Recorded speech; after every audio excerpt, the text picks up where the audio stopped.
Hey, Ben and Jerry's reps, I'm going to go over filling the freshwater tank for you right now. We're on the driver's side of the vehicle, back by the rear wheel. This is the access port for the freshwater tank.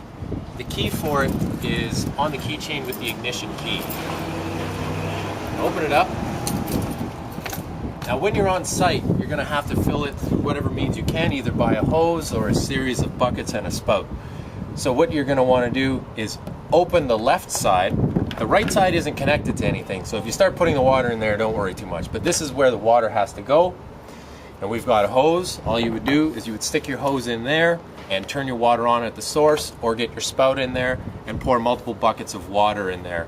There is a tiny little drain here. If you start filling it too much to the point that it's overflowing, it's going to start coming out there.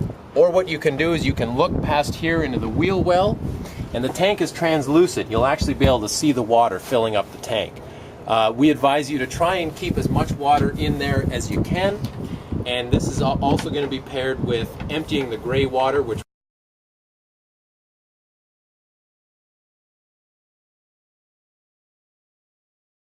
we are at the rear left side of the vehicle. This is the exit port for the gray water tank.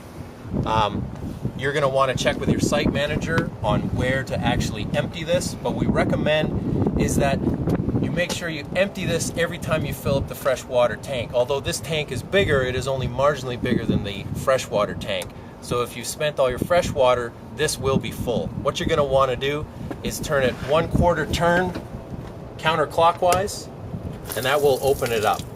All your ice creamy water is going to pour out of there. When you're done, give it a 1/4 turn back the other way.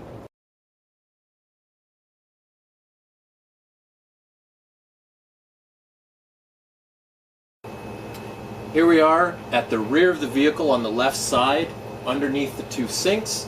There's two important things we want to point out. This here is the water heater. It has its own breaker up in the breaker panel. And this is your water pump. Now it's very important that this gets unplugged at the end of the day. You do have two options. You can run it on generator power, or you can run it on shoreline. But at the end of the day, make sure that you disconnect it completely. Otherwise, it will try and keep pumping all night. And you will want to be careful to make sure that your water tank is full, because this will continue to pump if your water tank is not full, and you risk burning out the motor. So make sure it's disconnected at the end of the day from either.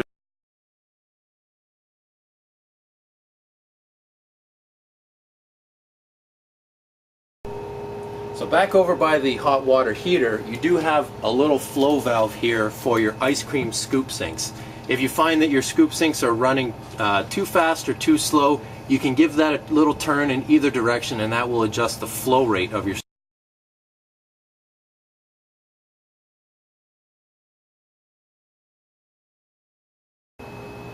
Alright, this is the rear scoop sink towards the rear driver's side of the truck. The on valve is down here. You give that a turn straight up and you'll see the flow begin. You're going to want to monitor this very carefully, because unlike being in an inline store, you don't have an unlimited supply of water. So you want to make sure that you're turning this off when you're not using it, or you're adjusting the flow rate.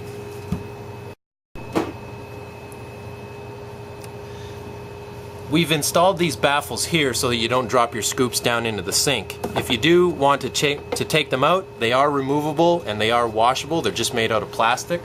So these will prevent you from dropping your scoops down into the sink irretrievably.